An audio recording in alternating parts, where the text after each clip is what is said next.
High, তো আজকে আমি তোমাদেরকে দেখাবো আমার গ্রামের বাড়ির গাছপালা।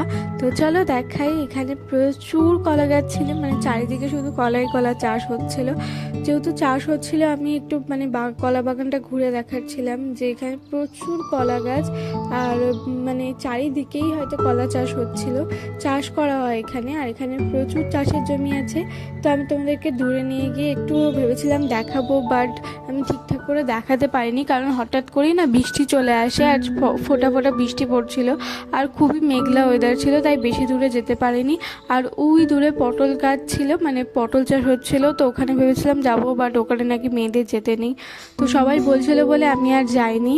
আর তারপর এখানে দুটো ছাগল ছিল, একটা সাদা একটা কালো, আর দুজনাই ঘাস খাচ্ছিল। আর এরা সারাদিন খেতেই থাকে, আমি বুঝি না এদের কী করে পেটে ঢোকে। তো যাই হোক, আমি আর কিছুই দেখাতে পারিনি। তো নেক্সট ভিডিওতে সব কিছু দেখানোর চেষ্টা করবো।